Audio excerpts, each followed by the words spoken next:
Et merci à David Lopez d'être là. Merci Donc, dans le cadre du festival Hors Limite, on accueille David Lopez, que je ne vous présente pas. J'ai l'impression que toutes et tous vous le connaissez. Donc, qui a publié au Seuil son premier roman, Fief. Et c'est un ancien élève du master de création littéraire de notre belle université Paris 8. Donc, je propose, comme plan de cette rencontre lecture-conférence, de commencer par une très brève introduction, on est en plein dedans. Ensuite, David nous lira ce qu'il souhaite de son roman. Après, j'ai une série de questions. Et ensuite, on va prévoir une petite heure. Et puis après, je vous propose une demi-heure, ou plus d'ailleurs, de questions-réponses. Après quoi, on pourra continuer la même chose, mais en buvant un coup et en mangeant avec. Est-ce que ça convient à tout le monde ? Oui. Et vers 15h, il y aura quelques autres étudiants qui vont arriver. Ils seront très discrets. Donc, je vous demande de les excuser, de nous excuser pour l'éventuelle gêne occasionnée. Voilà, maintenant, je vais passer la parole à David Lopez. Bonjour. Je vais vous lire un passage. C'est à la fois pour, j'espère, vous faire plaisir, mais surtout pour me faire plaisir à moi. Voilà. Ça me met un peu en... Je me rapproche du micro. Ah, carrément, comme ça. Ok. Alors, c'est un passage d'un chapitre qui s'appelle « Virgule ».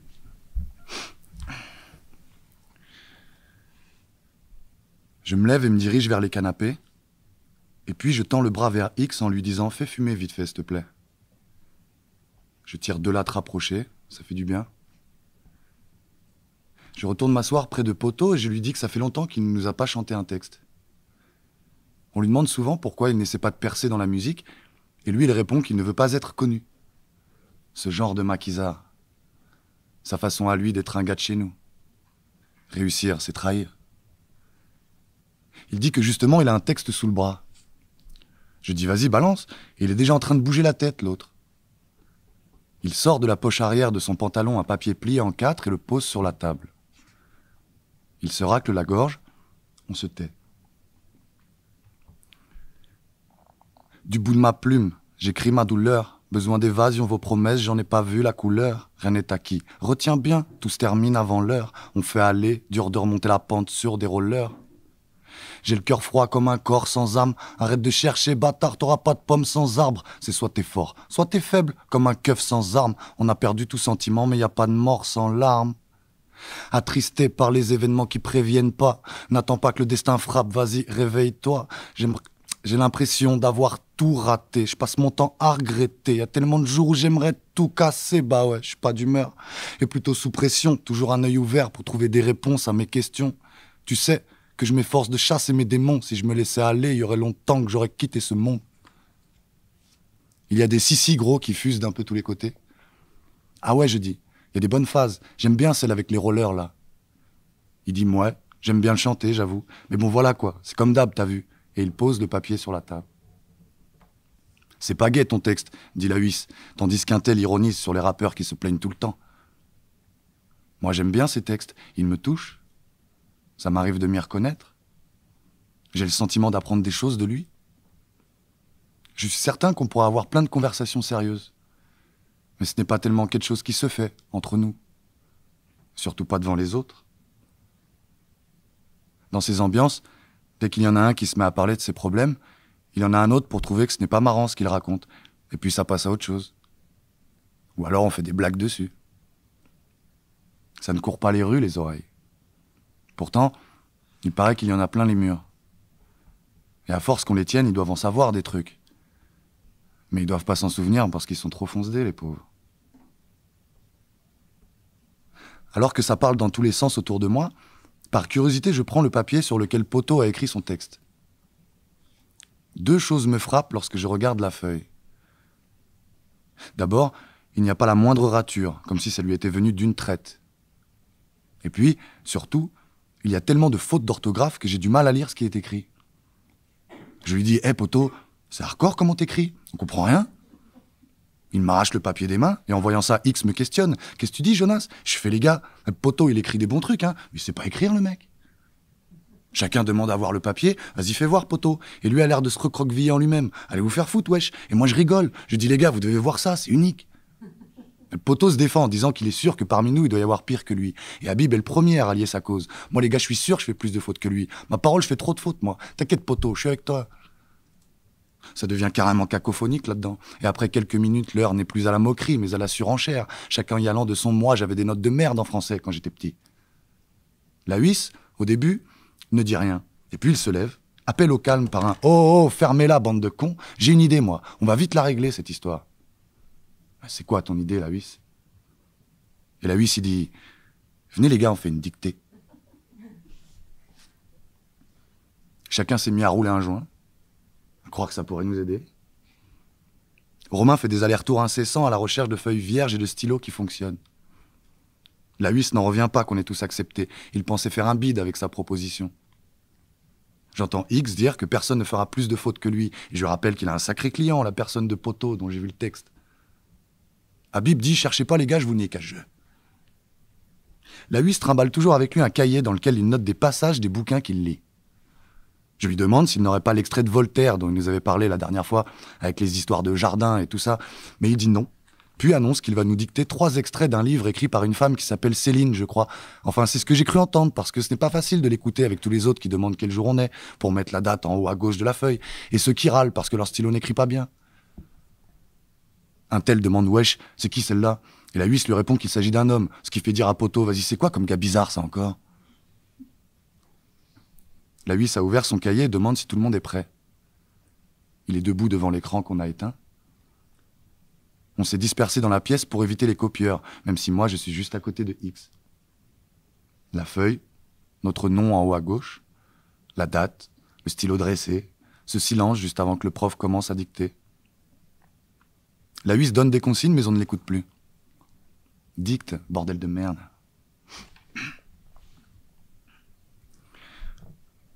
Pour la première fois,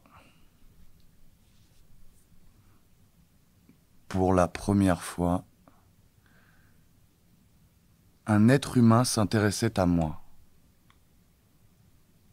Un être humain s'intéressait à moi. Oh la huisse, c'est une virgule après première fois? Habib, j'ai dit virgule? Tu m'as entendu dire le mot virgule? Non. Donc pas virgule si je dis pas virgule. Par contre, là, oui, virgule. Du dedans, si j'ose le dire. Oula, attends, je suis perdu, dit X. Pour la première fois, quoi? Attendez là, toi. Pour la première fois, virgule... non, pas virgule, qu'est-ce que je dis, moi? Pour la première fois... Bon, alors virgule ou pas virgule, demande un tel. Pas virgule, putain, répond la huisse. Pour la première fois, un être humain s'intéressait à moi, virgule. C'est bon, là? La plupart disent ouais, ouais, sauf X, qui se presse. La huisse reprend. Pour la première fois, un être humain s'intéressait à moi, virgule. Du dedans, si j'ose le dire.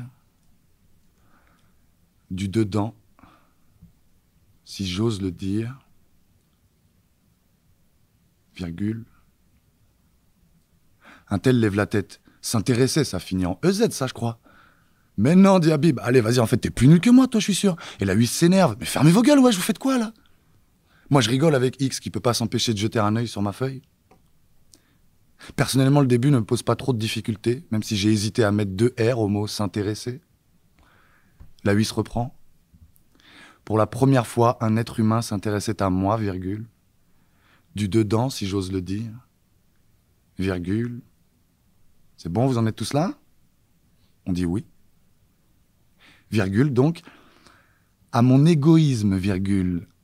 Ah ouais, ok, ça devient chaud, dit Poto du bout de la pièce. J'entends Habib dire qu'il doit y avoir un H quelque part, et ça me fout le doute. Moi qui hésite entre un I tréma et un accent circonflexe. Et j'essaie de me souvenir de la règle, sauf que je n'arrive même pas à déterminer s'il y en a une qui existe. Romain dit que c'est bizarre, ça, de dire du dedans, que ça aurait certainement été plus correct de dire de l'intérieur. Et la huisse fait chute avec ses lèvres, on dirait vraiment un prof avec sa chemise et sa manière de déambuler pendant qu'il dicte. Il n'y a que le joint qu'il a dans la main qui n'est pas tout à fait raccord. Voilà.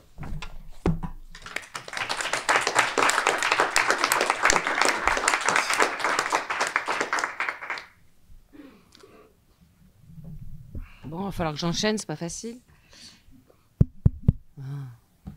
Bref. Donc moi, première question, c'était sur le style, mais je me demande si c'est le bon terme, parce que pour moi, le style... Bah si, parlez-moi du style. Pour moi, ça s'apparente de loin au slam, mais est-ce que j'ai raison, est-ce que j'ai tort? Euh, la question, c'est savoir si j'écris du slam.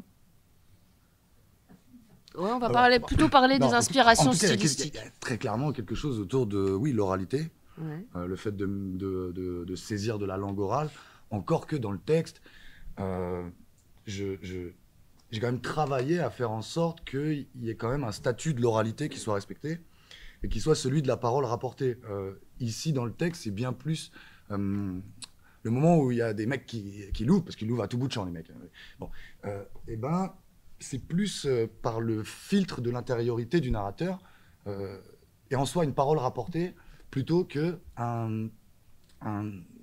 du discours indirect libre. Parce que tout passe par le filtre de cette intériorité-là, et c'est écrit plus ou moins comme une histoire qu'on raconte. Moi, le moment où je suis là et je dis à un pote, tu vois, j'étais là dans la rue, d'un coup le mec il vient, il me fait ouais, nanana. Je l'ai écrit comme ça le livre en fait. Et donc oui, il y a très clairement quelque chose autour de l'oralité, la langue orale, mais en même temps dans la narration, il y avait des moments où je trouvais que trop d'oralité tuait l'oralité, et que si je partais sur un truc radical qu'on peut voir avec un truc tout con comme les doubles négations par exemple, mettre le ne ou ne pas le mettre. Quand j'ai un personnage qui parle, il ne le met pas. Il va dire je suis pas là, je suis pas content, je suis pas. Mais j'ai eu besoin de le mettre dans la narration quand c'est Jonas qui pense. Donc Jonas c'est le narrateur du livre. Quand c'est Jonas qui pense, j'ai eu besoin de le mettre parce que j'ai le sentiment que ça donnait en fait un statut et que ça permettait de tracer des registres. Parce que moi, quand il y a de l'oralité dans mon texte, elle n'est pas ponctuée. Je fonds tout parce que encore une fois, c'est écrit comme une histoire qu'on raconterait. Donc, comme j'avais pas la ponctuation consacrée du dialogue, tiret quadratin, enfin, voilà, retour ligne, tiret, guillemets, tout ça, et bien pour marquer cette oralité, pour marquer le moment où on passe à la parole rapportée, j'avais besoin de passer par des petites choses un peu techniques comme ça, qui font entendre cette oralité plus que la voir. C'est pour ça que j'ai beaucoup hésité, par exemple, non, c'est pas vrai, j'ai pas beaucoup hésité. Mais je me suis posé la question de est-ce que je vais utiliser par exemple une oralité que moi je dirais qu'elle est typographique par exemple. C'est-à-dire où est-ce qu'on va, je l'écris O-U-E-2-S-E par exemple. Là j'ai le sentiment que c'est le type d'oralité j'appelle ça une sorte voilà, d'oralité typographique où je la vois avant de l'entendre. Donc à partir du moment où je la vois, c'est en la voyant que j'ai le signal que je dois l'entendre. Donc là je la lis de manière orale. Mais d'abord on me l'a montré, moi je l'ai pas entendu, je l'ai d'abord vu. Donc tout l'enjeu, il est de trouver la manière dont on peut faire sonner tout en réussissant à montrer qu'on n'est plus dans la... Enfin, c'est un merdier des plus terribles. Voilà. Non, ouais, c'est O-U accent, plus loin, mais habillé de quelque chose autour qui fait qu'on est dans cette parole et que on l'entend. Mais c'est aussi beaucoup un travail en amont, de l'avoir préparé en fait à chaque fois quand on rentre dans cette langue. Moi je voulais que mes personnages ils soient plus reconnaissables à leur manière de parler qu'à toute autre chose quoi. Donc je suis beaucoup plus attentif. Enfin, il y a des oralités quoi, plus qu'une oralité qu'on mettrait dans un texte. Il y en a plein. C'est autour de la manière quoi. Et donc voilà, j'ai beaucoup travaillé à faire quelque chose de très sonore. Et là, dans ce que je viens de vous lire, d'un point de vue formel, c'était extrêmement exigeant parce qu'on a 3 registres. C'est celui de la narration de Jonas, celui de Lahuis qui dicte et celui des mecs qui louvent à tout bout de champ. Et en fait, tout ça ponctué par des virgules, quoi. Donc, parce que quand, par exemple, une phrase, il dit chacun demande à voir le papier, virgule. Vas-y, fais voir, poteau, virgule. Et lui a l'air de se recroqueviller en lui-même, virgule. Allez vous faire foutre, wesh, virgule. Et moi, je rigole. Bon, et ben, virgule, je dis les gars, vous devez voir ça, c'est unique. Si le même truc, je le fais avec narration, retour ligne, il n'y a plus aucune fluidité. On trébuche, on s'arrête, tac. Et en plus, il y a un côté où j'arrive en bout de ligne, 2 points, tac, guillemets, attention, quelqu'un va parler, quoi. Alors pour les conneries qu'ils disent la plupart du temps, on va dire que le dispositif n'est pas forcément des plus Zidane. Pourquoi c'est celui-là qui me vient en premier? Je suis un petit peu fatigué. Mais en tout cas, voilà, être sur un travail dans lequel on arrive à retranscrire une réalité d'un langage parlé. Et ça demande énormément de travail parce que cette réalité-là, elle n'est pas... on m'a déjà dit, t'écris comme tu parles. Ah, j'aimerais bien. Le fait est que j'ai fait de la sociologie pendant 5 ans. 5 ans qui m'ont convaincu que j'avais rien d'un sociologue. Bon. mais qui m'a fait quand même un peu toucher à ce travail-là. Et j'ai fait des entretiens dits qualitatifs qu'on retranscrit ensuite. Et quand on les retranscrit, il nous est demandé de le retranscrire, mais avec tout ce qui est parasite dans la langue orale. C'est les petits... la retranscription littérale de l'oralité, c'est pas ça. C'est pas ça, c'est pas Céline, c'est personne. Personne ne le fait. Des entretiens de sociologie le font. Et donc, il y a énormément de choses parasites qui viennent rentrer. Et c'est en ça qu'on ne peut pas écrire comme on parle, sans quoi on fait un truc complètement illisible ou alors très expérimental. Pourquoi pas, j'aimerais bien le voir. Ça doit être très, très fatigant à lire, très exigeant. Mais il y a, en fait, par-dessus, peut-être ce premier jet dans lequel on met un peu, voilà, c'est très fouillis et tout, il y a un travail de lissage et qui est d'abord, qui prend un grand risque d'être dans l'artifice. Parce que la langue orale rapportée dans les romans, très souvent, c'est difficile. Et en plus, cette langue-là, enfin, le côté wesh, nanana. Donc, toutes ces petites choses un peu parasites, c'est tout ce qu'il faut réussir à mesurer parce que le fait est qu'il faut quand même en mettre un petit peu pour que ça reste oral. Donc voilà, c'est un travail vraiment assez minutieux, très précis, qui a ceci de parfois... quand il est très bien fait, on n'en voit plus les ficelles. Et là, il y a des gens qui viennent vous dire que ah ouais, je t'écris comme tu parles, quoi. Voilà. C'est un peu décevant de temps en temps, mais c'est le cœur. Enfin voilà, c'est le travail, quoi. Le style, c'est bon. Ce que j'ai essayé de signifier, c'est que pour moi, c'est beau. C'est pour ça que je parlais de slam, c'est-à-dire une poésie rythmée. Ah, je peux en parler. Et donc, j'aurais voulu savoir si vous aviez justement travaillé cette beauté de façon à ce que justement elle ne fasse pas travailler. Parce que moi, pas ça. Ou alors, est-ce que vraiment vous vous exprimez naturellement comme ça? Alors, il y a un cas, truc. c'est exceptionnel. Moi, j'ai commencé à écouter du rap, j'avais 12 piges. J'ai des parents qui ont fait mon éducation, mais le rap français m'a clairement forgé à un truc, quoi. Et donc voilà, j'étais vraiment hyper attentif. Et si dans un premier temps, je l'ai beaucoup écouté pour vas-y, apprends-moi la vie, dis-moi comment je dois me comporter dans la street, et par la suite, j'ai plutôt basculé dans une écoute très, très technique, vraiment l'art pour l'art. Et j'écoute des mecs qui font juste des rimes multisyllabiques à tout bout de champ. Et, parfois, ça n'a pas franchement de sens, mais comment ça tombe bien, quoi. Donc, on me demande parfois si le rap. Alors moi, j'en ai écrit des pelletés, des textes de rap.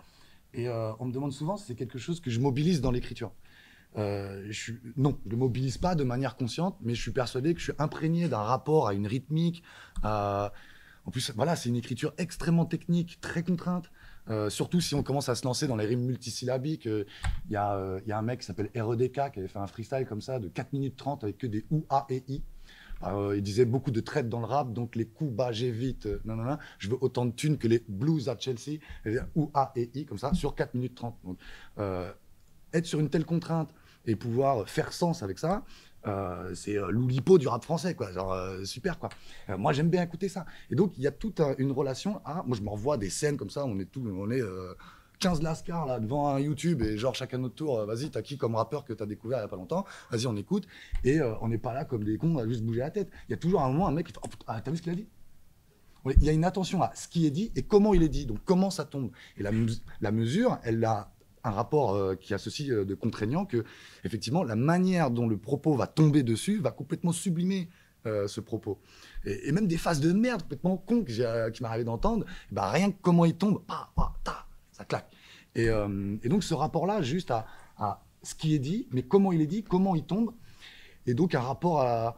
Moi, je sais pas si c'est le rap qui nous fait ça, mais moi, autour de moi, j'ai que des punchliners, les mecs, il y a toujours une sorte des vannes, des trucs, il y a un truc autour de cette gouaille, ce truc, cette manière de parler.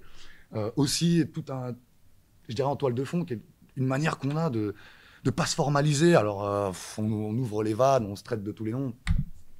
Et ça donne des choses qui sont drôles la plupart du temps, inventives très souvent, et c'est hyper riche. Donc effectivement, alors moi je parle jamais de slam. Slam, en fait, j'ai l'impression que c'est un terme qu'on aime bien utiliser parce que rap, ça fait trop chier. Et en fait, non. Là, par exemple, j'ai rappé tout à l'heure, j'ai pas slamé.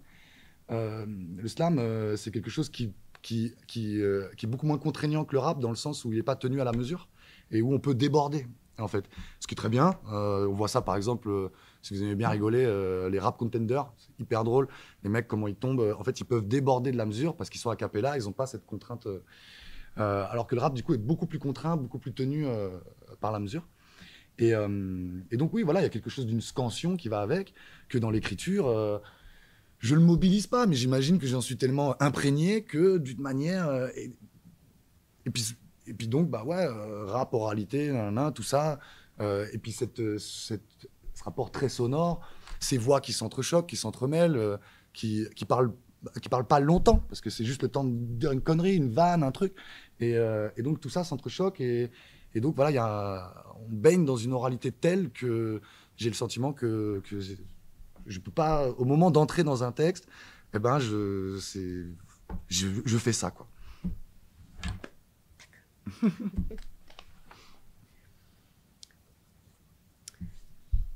Moi, ce qui m'a frappé aussi dans ce livre, c'est le point de vue, c'est-à-dire une attention extrême, non seulement à l'autre, mais même aux plus petits objets, aux plus petits gestes. Donc, c'est une attention. Donc, il y a tout un livre étiré sur finalement une durée de temps et un nombre d'événements pas très multiples. Je voulais savoir là aussi, quelle était votre source d'inspiration? Est-ce que c'est, je sais pas, Pérec, par exemple ou... Non, je n'en appelle pas à grand monde, j'en appelle plus à des choses de l'ordre très intime, personnel, de l'ordre de la sensation. Je dirais que cette manière d'étirer le temps, je peux en parler de deux manières, à la fois dans le fond par rapport au personnage qu'est Jonas, et sur la forme, ce que ça me permet de faire. Sur le fond, Jonas, c'est un garçon qui fait en sorte de faire tout sauf réfléchir sur lui-même et se projeter dans l'avenir. Donc en fin de compte, il a cette manière d'être très attentif aux choses qui l'entourent, les gens qui l'entourent. Moi, d'un point de vue esthétique, ça me permet de raconter sa vie par les choses qui l'interpellent, sans que jamais, du coup, il ait besoin de les commenter. Et c'est plutôt tout ce qui l'interpelle mis bout à bout qui constitue son monde, plutôt que ce qu'il en dit. C'est très important pour moi, pour ma littérature, bon, même en tant que lecteur, mais je ne vais pas à ce point le prescrire, d'être sur une forme de narration qui évite de s'auto-conscientiser et de rendre très explicite ce qu'elle vient de montrer, quoi. Donc c'était très intéressant pour moi d'être dans cette intériorité-là qui ne se réfléchit pas et qui finalement se raconte par les motifs évocateurs qui traversent son univers de référence. Après, d'un point de vue esthétique, moi, je dirais que du point de vue de l'écriture, étirer le temps, c'est une manière pour moi vraiment de m'installer dans le texte. Mes premiers jets, alors, pour ceux qui ont lu le livre, en tout cas, vous voyez que je suis plutôt dans la scène. C'est un présent de narration. On est presque sur une temporalité éprouvée. Je dis presque parce que depuis, j'ai pratiqué l'ellipse. Mes premières versions, c'était des plans séquences. Donc, quand moi, j'écris une scène, je fais en sorte que j'en loupe pas une seconde. Et j'ouvre les vannes, et s'il faut que j'en fasse 50 pages et qu'elles en deviennent 4, eh ben, ça sera comme ça, quoi. Et donc, sur ce mode du plan séquence, moi, ça me permettait vraiment de m'installer dans la scène, m'installer dans le temps, et de prendre tous les éléments qui sont là. Et effectivement, après, moi, je suis un garçon qui s'évertue beaucoup à trouver des choses belles partout, tous les jours. Il y a 2 jours, j'ai vu un lampadaire avec une grosse branche très touffue qui passait devant. Voilà, je vais écrire un chapitre.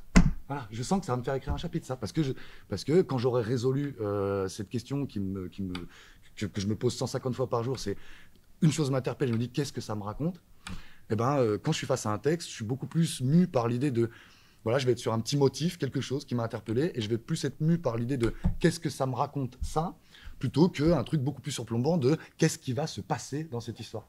Je suis beaucoup plus attentif à partir de choses très microscopiques qui semblent me raconter quelque chose, et que quand je commence à le mettre en texte, tout à coup, cette première phrase qui traduit cette espèce d'intuition que j'ai à ce propos, elle va en charrier d'autres, et puis d'un coup, ça va me raconter un truc. Je vous fais un exemple tout bête. Dans le 2e chapitre de Fief, Jonas arrive face à un sac de frappe, et commence à frapper, puis il voit à la place du sac le visage de son adversaire qui l'a battu 15 jours avant, puis d'une fille qui s'appelle Vanda, et il se met à frapper ce sac en frappant le visage de Vanda. Bon. Moi, c'était ça l'idée de mon texte. Je me dis, oh putain, je sais pas ce qui m'arrive, là j'ai envie d'écrire ça. Bon. Et j'aurais pu, dès la première ligne, le mec est en face du sac, quoi. Et finalement, je me suis dit, bon, il est boxeur, là, je vais le présenter comme boxeur. Et puis, ah tiens, on boxe dans une salle. Bon, je le fais rentrer dans la salle. Il y a du monde dans cette salle. Ah bah tiens, il y a un entraîneur, comment il va s'appeler? Ah tiens, comment il va être? Et là, moi, mon premier jet, Jonas arrive face au sac, on est page 27. Voilà, je suis page 27, et j'ai rien écrit de ce que je voulais écrire. Parce que je me méfie énormément de la dimension dans laquelle on décide de ce qu'on va écrire. Je veux bien décider du cap mais je veux pas décider de ce que ça sera vraiment ce texte dans le fond. Parce qu'il y a un moment où je vais le rencontrer et il va me dire, tiens mec, moi c'est ça que je te raconte. Et moi je vais le percevoir. Je vais faire, alors c'était ça. Et dans ces 27 pages, j'ai vu que, putain, mais ce narrateur, il est complètement malade à être là, le moindre geste, comment il le décrit. Alors qu'est-ce que ça me raconte? Et je me suis posé cette question-là, qu'est-ce que ça me raconte? Et ça me raconte ce mec qui est dans une intériorité telle, mais qui refuse de s'auto-conscientiser, qu'elle reporte son attention sur tout ce qui se passe. Et les éléments. Et en plus, après, ça présente un avantage esthétique d'être en plus sur des choses qui ramènent au corps. Donc, c'est très près du corps, très près du geste, et ça raconte des choses en sous-texte. Je ne sais plus à quelle question je réponds, mais j'en suis là de ce que je raconte, quoi. J'en étais à vous demander si vous étiez zazen par. Si j'étais quoi? Zazen, c'est qui? C'est une philosophie orientale. Et zazen, ça signifie simplement s'asseoir et regarder. Ouais. Voilà. Ouais. Cool. Bah moi, je fais des voyages à vélo tous les étés. Je dors dans la forêt. Je mange le soir. Je regarde un arbre comme ça. Après, je roule mon pet, je le fume. Je regarde le même arbre comme ça. Enfin, son pote à côté. Tout ça, quoi. Non, ouais, j'ai un truc avec le temps. J'ai besoin d'étirer le temps parce que je trouve ça va trop vite. On n'a pas le temps, quoi. Et donc, je le fais dans mes textes. J'ai besoin de m'installer dans le temps. Je trouve que tout va trop vite. Donc, parce qu'on n'a pas le temps, quoi. Tout à l'heure, peut-être, vous poserez des questions auxquelles j'ai encore jamais réfléchi. Et vous me donnerez mon mail. Je vous répondrai 4 jours plus tard parce qu'il faut que je procède, quoi. Et on est beaucoup trop pressé. Et notamment, voilà, j'ai une manière de cohabiter avec le texte parce que je me dis, tiens, je veux raconter ça. Et je me méfie beaucoup, voilà, de ces moments où je sais exactement ce que je veux raconter, quoi. Il y a pas longtemps, quelqu'un m'a parlé d'un livre qu'il voulait écrire. Et elle me dit, elle n'arrive pas à l'écrire. Je dis, bah vas-y, raconte un peu. Et là, j'aurais pas besoin de le lire si un jour elle l'écrit. Parce qu'elle n'est pas partie pour l'écrire, elle est partie pour le rédiger. Nuance. Le truc de, je fais un plan. Alors, bon, moi, dans mon chapitre, il va se passer ça. Bah, vas-y, rédige, mec. Bon, là, peut-être je suis fatigué, je suis un peu direct, mais... c'est peut-être un peu mystique, mais j'ai ce rapport à l'écriture dans laquelle j'ai le sentiment que si je décide, je vais pas écrire. Et que dans l'écriture, il y a des moments où alors je parle pas de dictée divine, poignet qui bouge tout seul, mes couilles. Non, je parle pas de ça. Mais d'un moment de concentration extrême dans laquelle finalement quelque chose qu'on a commencé à dessiner nous amène quelque part, bien plus que nous on amène la chose là où on a décidé qu'elle irait. J'ai commencé le master création littéraire, j'écrivais pas ce livre-là. J'écrivais un autre livre et très brièvement, j'étais sur un truc de récit à double étage avec un mec qui fait un voyage dans sa propre conscience. Il se retrouve, à son insu, il se retrouve dans un monde complètement onirique, séparé en 4 territoires, la compassion, la volupté, la violence et l'inertie. Moi, alors ça, je vous en parlais. Bah, alors attention, parce que je savais en parler dans tous les angles. Alors, dans la compassion, c'est un territoire... Je ne savais pas encore si c'était un truc qu'on décidait de soi-même ou un truc qui nous tombait dessus. Enfin, dans la compassion, on est dans l'écoute. Dans la volupté, on est plus dans la séduction. Quand on est dans le territoire de violence, on est plus dans le conflit. L'inertie, je ne savais pas comment dire. Première séance de Master Création littéraire, on expose nos projets, tour de table, Olivia Rosenthal. Je raconte. Et je dis inertie. Elle me dit, ah ben, là, il y a un trou. Là, il y a un trou. C'est là que vous devez aller voir. Moi, je dis, qu'est-ce qu'il me raconte? Alors moi, l'autre, elle va voir, je vais lui faire un truc de malade et tout. Et là où j'ai rien à dire, c'est là que ça m'intéresse. Alors, j'ai pas tout de suite capté. Alors, ça a mis du temps. J'ai mis 1 année entière. Et puis, donc, dans ce récit à double étage, il y avait le côté, allez, vas-y, il y avait des textes qui faisaient résonance, en gros, sur le thème de la violence, le thème de la volupté. Et puis, l'inertie, je savais pas quoi en foutre. Et puis, un jour, je me dis, bah, je vais l'écrire, ce texte sur l'inertie. Et donc, je croyais que j'écrivais le 8 ou 9e chapitre de cet ancien livre. Et en fait, j'ai écrit le premier chapitre de Fief. Mais je ne savais pas, moi. Et du coup, inertie, j'ai écrit des mecs qui fument des pètes et qui jouent aux cartes. Et puis, d'un coup, je me suis dit, en fait, non, je pars sur autre chose, quoi. Parce qu'en plus, par ailleurs, je m'étais libéré de plein de carcans dans lesquels j'étais autour de l'écriture. Moi, je libérais pas. Moi, j'étais dans un truc de embellir la phrase pour la rendre littéraire. C'était très artificiel ce que je faisais. Ça procédait beaucoup de complexes, en fait. Et puis, d'un coup, j'ai dit, bon, nique sa mère.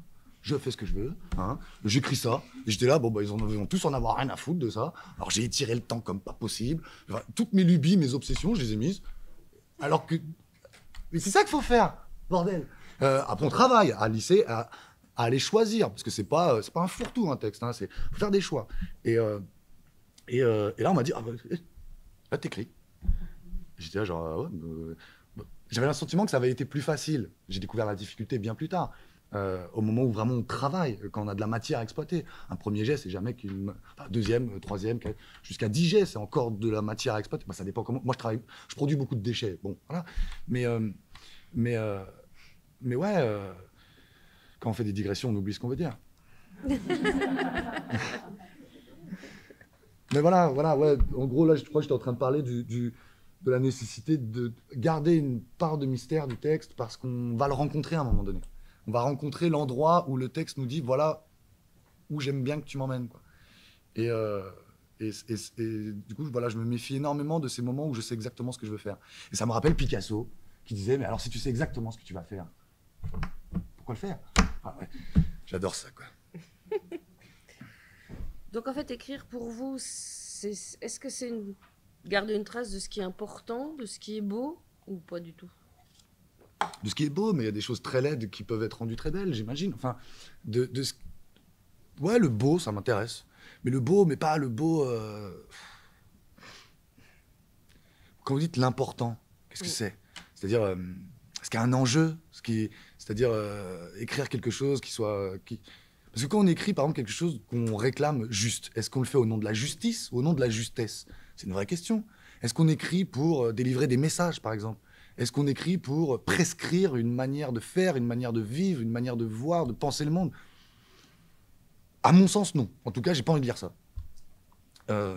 Moi, j'ai écrit ce texte en essayant vraiment d'écrire quelque chose qui n'impose pas son sens de lecture.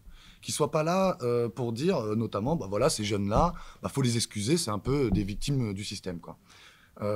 Ni pour dire, bah ouais, c'est des branleurs. Non, moi, ce qui m'intéresse, c'est la circulation, quoi. Il y a une phrase dans ce texte à propos d'un personnage qui s'appelle un tel. Jonas dit de lui que c'est le plus attachant de tous les fils de pute qu'il connaît. Quand on est fait une littérature, ou quand on est dans un rapport à la vie qui est que d'un côté, il y a les mecs attachants, d'un côté, il y a les fils de pute. Bon. Eh ben, c'est pas opératoire une phrase comme celle-là. C'est-à-dire que ça ne correspond pas à ce qu'on considère être le vrai. Moi, je m'intéresse bien plus au réel qu'au vrai. Le vrai, c'est souvent quelque chose qu'on a postulé comme. Voilà, c'est vrai, mais ça ne se rencontre pas dans le réel. Mais pourtant, c'est la réalité, donc on va travailler à ce que le réel... à modifier le réel pour qu'il corresponde à ce qu'on voudrait pouvoir plaquer dessus. Moi, les 50 sociologies que j'ai fait, ils m'ont suffi à simplement avoir ce premier mouvement du sociologue qui est appréhender le réel pour ce qu'il est. C'est froid comme la glace. On ne projette pas les opinions dessus et on regarde. Et moi, je vois qu'il y a des mecs... En plus, je vous avoue qu'un tel, il est très largement inspiré d'un ami à moi, qui est le plus attachant de... Moi, je vous le présente là, vous avez envie vous avez vraiment envie de devenir son pote, hein, mais le ramenez pas chez vous. Non, le ramenez pas chez vous. Et pourtant, il est tellement aimable, il est tellement gentil. Bon, voilà, moi, cette circulation-là fait que ça ne m'intéresse pas d'être dans un rapport à la vérité pour dire ces mecs-là, c'est des mecs bien ou non, c'est pas des mecs bien. On est tous, des fois, à la pire des merdes et des fois au paroxysme de ce qu'on peut être de bon. Non, moi, de la même manière que je veux m'écarter de toute idée de sujet, on me dit que j'écris sur la banlieue périurbaine. Bon. Je crois pas. Moi, enfin, à la limite, c'est peut-être terminologique, mais pour moi, ça dit beaucoup. Écrire sur. Ça vous intéresse, vous, écrire sur? Moi, j'aime bien écrire depuis. J'aime bien écrire dans. Mais sur. Sur, je suis au-dessus, alors, moi. Et j'écris sur, ça veut dire j'aurais écrit sur, j'aurais mis un article, là. Le fief. L'article défini.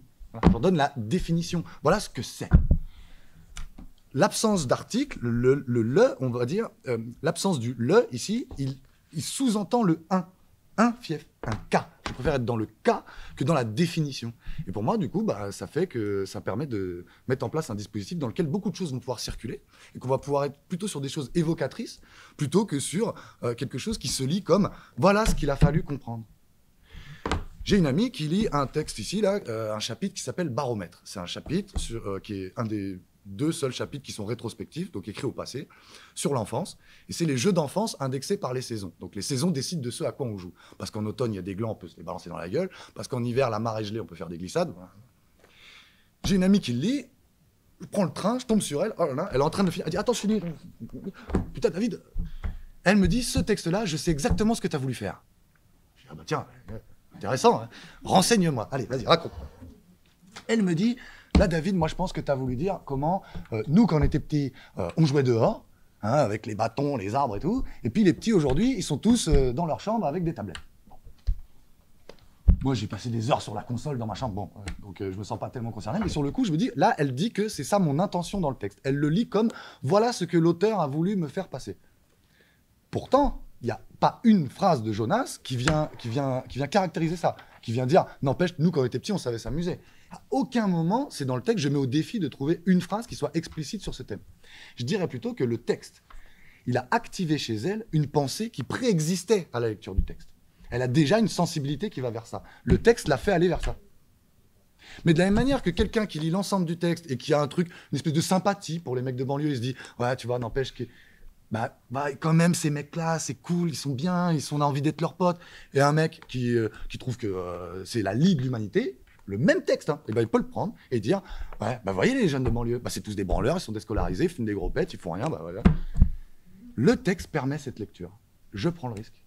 Je prends le risque au nom de... Enfin, ce que je raconte, au nom de la littérature. Genre, on va se calmer, mais au nom peut-être du lecteur aussi, que je respecte assez pour lui dire, mec, fais ce que tu veux avec ça.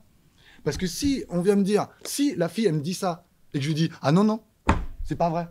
Mais ça sert à quoi de faire je fais un essai, moi, alors. Je fais un essai sur les conflits intergénérationnels et je dis, bah, nous on savait s'amuser. Faites des essais, tenez des tribunes, et là. Mais laissez arrêtez que cette manie du roman de je vais passer un message, je vais vous apprendre la vie. Ah bon, pardon, ça m'excite un peu comme thème.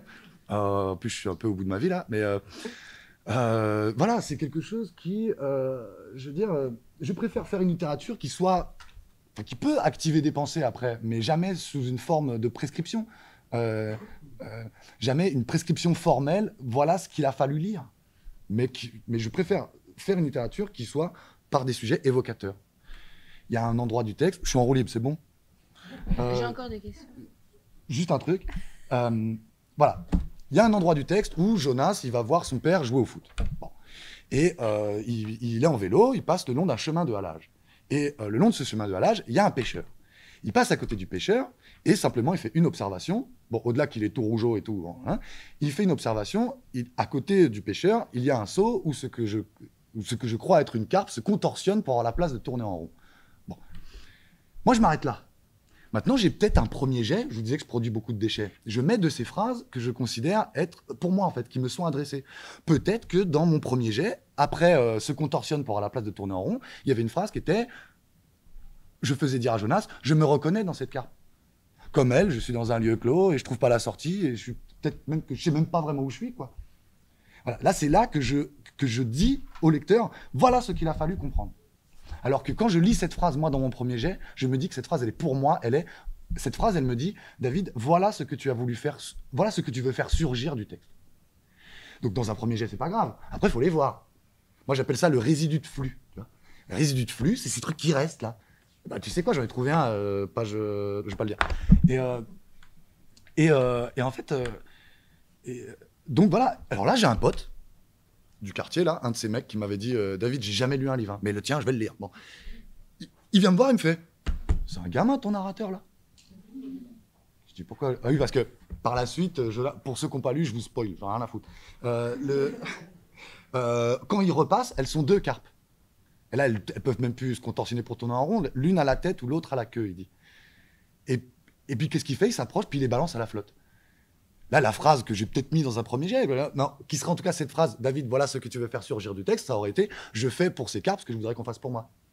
Bon, comme je ne l'ai pas mis, mon pote, il vient me voir et il me dit, c'est un gamin ton gars, pourquoi il fait ça au pêcheur? Je lui dis quoi? Il me dit, bah, le gars il pêche normal au calme, et le gars il vient, il balance. Moi, le gars il me fait ça, je le balance à la flotte. Et je lui dis, mais ça te raconte pas un truc derrière? Quoi? Je dis, non, bah, c'est pas grave. Donc, je prends le risque qu'on le voit pas. Je prends le risque qu'on le voit pas. Parce que je me dis, il y est, c'est contenu. Et si j'ai fait assez de boulot en amont, et qu'on a compris un peu c'est qui ce mec-là, et bah, quand on arrive là, on voit que ce saut, cette carpe, bah, raconte un peu sa vie, quoi. Mais c'est là qu'on est dans l'évocation, en fait. Et qu'on est dans ce moment où il me suffit de rajouter « je me reconnais dans cette carpe » pour basculer dans une toute autre littérature. Une littérature qui dit « voilà comment ça se lit, mec ». Et si tu le lis autrement, c'est pas bon.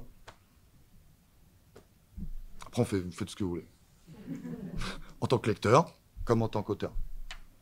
Si vous... Enfin, oui. Tu disais?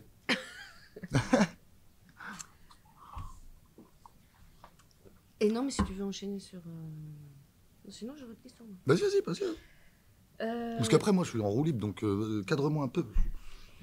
Donc, ça, je vous emmerde pas, justement... là? Non, ils ont pas. Cool. Okay. Donc, juste à la fin, tous les potes, ils reviennent dans un endroit où avant, ils jouaient beaucoup, puis ils jouent plus parce qu'ils ont plus l'âge. Et puis, l'herbe repousse parce qu'il n'y a plus d'enfants. Ouais. Et alors, moi, j'ai pas imaginé une seule seconde que les enfants étaient dans leur chambre en train de jouer à la PlayStation. J'imaginais qu'il n'y avait plus d'enfants du tout. Et la question que j'ai, pourquoi il n'y a pas de relève? Pourquoi il n'y a personne derrière? À un moment, je parle du lotissement dans lequel il a grandi comme étant un lotissement dans lequel c'était que des jeunes couples qui étaient arrivés avec des enfants en bas âge ou à venir. Et en fait, c'est typiquement le genre de lotissement qui a été des lotissements de jeunes couples avec jeunes enfants qui deviennent par la suite des lotissements de retraités. Parce qu'en fin de compte, ces gens sont propriétaires, gardent leur maison, les enfants s'en vont de la maison, et puis les parents restent, et ça devient des lotissements de retraités. Donc, et ça, moi, donc, je viens de ce milieu, je viens d'une ville qui est, enfin, celle du texte, il ressemblait énormément. J'ai un peu forcé le trait sur... j'en ai fait une cuvette. Voilà, ça m'amusait de mettre 2 buts qui se font face. Là, il y a une cité, là, il y a des maisons luxueuses. Bon. Faire une sorte de dénivelé social comme ça. Je réponds à quoi? Pourquoi il n'y a pas de... Oui, voilà, et donc ça s'observe énormément, parce que c'était des jeunes quartiers, des quartiers neufs, et qui, en fait, ces quartiers vieillissent avec leurs habitants. Alors, là, une maison qui a été vendue, et hop, tout à coup, on voit un gosse en trottinette dans le quartier, et mais il est tout seul. Moi, j'ai grandi dans un lotissement comme ça. On était, je veux dire, des fois, j'avais 8 ans, je sortais, on était des bandes de 15 Zoulous là, à jouer dehors, à faire des arcs et des flèches là. Et on a tous grandi, on est tous partis, et nos parents sont restés. Et c'est des lotissements de retraités maintenant. D'accord. Et maintenant, je voudrais vous parler de l'accueil de votre roman. Vous avez eu quel genre d'accueil? Il y a eu des gens super vexés ou d'autres qui ont vu pas du tout ce que vous aviez voulu y mettre? Au niveau personnel, l'entourage, les mecs du quartier Ouais, non, mais même en général, là, dans toutes les interventions que vous faites. J'ai eu un bon accueil quand même. Après, je mets jamais sur le même plan. Je veux dire, quand j'ai eu des journalistes qui sont venus m'interviewer, qui m'ont dit formidable votre bouquin et tout, je suis là, ah, merci et tout, et ça me touche vraiment. Hein. Mais il n'y a pas longtemps, moi je fréquente une salle de boxe et l'un de mes boxeurs, un de ces mecs qui m'avait dit, j'ai jamais lu, mais toi je vais te lire. Et je suis en terrasse de café, voilà, je suis posé au calme, et d'un coup je vois le mec arriver. Il s'assoit en face de moi. Moi au quartier on m'appelle Tito, bon, il me fait Tito, je suis en train de te lire là, bon, je suis à la moitié à peu près. T'es un ouf, gros, putain, t'es un ouf. Je suis là, genre, mais ça te plaît? Il me fait, mais de ouf, je kiffe. Et moi, j'étais là, vas-y, raconte. Et ouais, quand ça vient d'eux, j'avoue, c'est pas la même. Ça m'excite de ouf. Je le prends pas de la même manière. Sans hiérarchiser, mais c'est tellement inespéré. C'était tellement. Ça partait pas comme un truc acquis, qui puisse non seulement déjà s'en saisir, ensuite l'apprécier. Le fait que. Je vous fais une anecdote. Bon, il y a un mec dans le livre qui s'appelle Untel. Bon, lui, il existe, voilà. Lui, c'est tellement un personnage de roman qu'il n'y a rien à rajouter, il n'y a rien à enlever. Bon. Untel, il existe vraiment comme ça dans la vie, et on va lui rendre grâce, hein, il s'appelle Cédric. Donc Cédric, l'été dernier, le livre n'est pas sorti, et je réussis à trouver sa trace parce qu'il n'est pas facile à trouver, parce qu'on ne sait pas toujours s'il est dehors, dedans, tout ça. Et là, j'arrive à savoir qu'il est dehors et j'arrive à lui faire parvenir le bouquin. Donc, on est au mois de juillet, le livre n'est pas sorti encore. Et je reçois un truc sur Facebook. Il me dit oh Tito, va falloir qu'on parle là. Faut qu'on parle du bouquin. Il me dit je suis pas d'accord avec tout. Il me dit. Je dis ah ouais, c'est chaud. Bon, bah vas-y, appelle-moi. Tac, il m'appelle. Je lui dis mais attends, t'es pas d'accord, mais tu vois, enfin, il y a aucun événement réel. Tu vois bien que, en plus, je parle. Bon, je dis que tu vas en tôle, mais bon, en même temps, je parle de quelle fois à ce moment-là, parce que bon. Et il me dit non, Tito, rien à voir. C'est pas le contenu, c'est pas ça. T'inquiète, non. Il me dit c'est juste, tu vois, il y a un endroit du texte. Bah je l'aurais pas écrit comme ça. Il me dit. Tu vois. Et je commence à rigoler et tout. Il me dit, rigole pas. Il me dit, alors il me dit qu'en prison, il a fait des ateliers d'écriture. Il a eu la médaille du meilleur portrait de son codétenu. Donc, hyper fier, il m'explique il me dit, écoute, je serais bien venu prendre ta place dans le game, mais ça paye pas assez ton truc. Donc, par contre, écris-en pas un deuxième, j'en ai un pour toi. Tu viendras avec un dictaphone, moi, ton livre, je l'ai dans la tête. Et je lui dis, bon, d'accord, ok, t'es marrant, mais c'est quoi l'endroit? Et alors là, il y a un endroit du texte où, en plus, c'est marrant parce qu'il doit se sentir concerné, c'est le moment où X révèle à Jonas qu'un tel est en prison. Le début du chapitre, ils débroussaillent dans un jardin, et puis il y a Jonas qui sent que X, il a un truc qui cloche. Bon, il est là, il dit, il y a un truc. Et puis à un moment, Jonas fait mention du fait que X lui a dit le fameux truc qui le turlupinait, on va dire.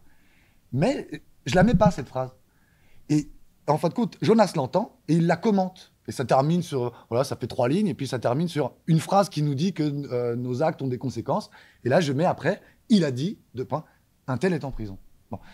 Et ouais, effectivement, là, il y a un procédé, en fait. Un procédé qu'on retrouve nulle part ailleurs dans le texte, où finalement, je sais pas, moi, il y a un peu de coquetterie, j'ai envie de jouer, tu vois, tiens, on va faire un petit mystère. Hein. Et lui, il était là à me dire, il me dit, ouais, mais moi, tu vois, je suis arrivé en bas, un tel, hein. Et le commentaire, j'ai dû remonter pour savoir ce qu'il en pense, Jonathan. Et j'étais là, genre, putain, mais c'est une vraie discussion, en fait, là. Là, c'est un suivi de projet, quoi.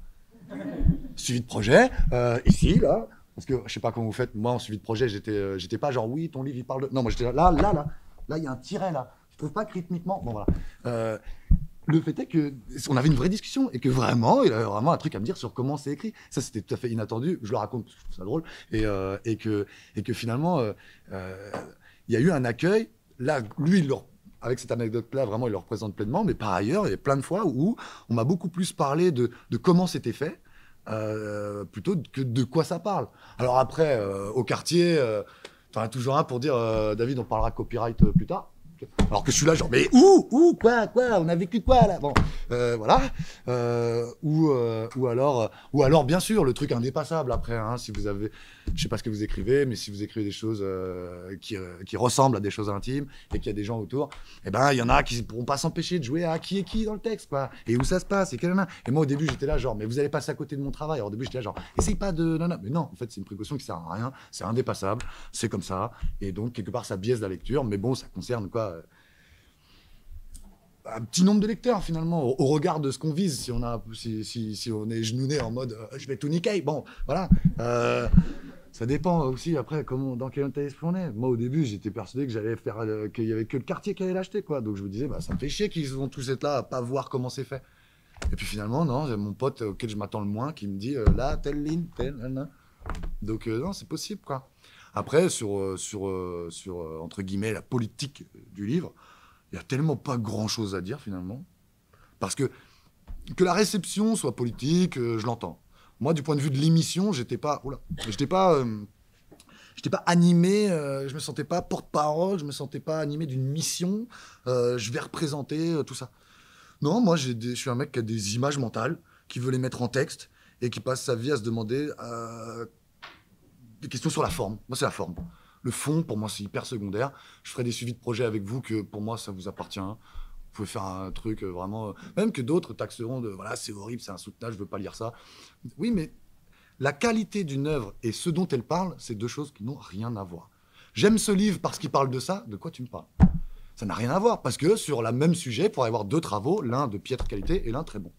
C'est pas ce dont ça parle qui fait la qualité d'une œuvre, c'est comment c'est fait, comment est-ce qu'on raconte ce qu'on raconte. Donc, sur ça, j'ai pas eu de... En tout cas, personne m'a traité de traître et j'ai pas pris une balayette comme ça gratuite au détour d'un arbre. Bon, parce que j'allais dire un trottoir, mais dans mon quartier, il y a plus d'arbres que de trottoirs. Vous avez eu aucun problème avec les stupes, rien? C'est un truc que je me disais tout le temps quand j'écoutais du rap. Je me disais, mais pourquoi ils vont pas les sauter? Tu sais, du rap d'indique.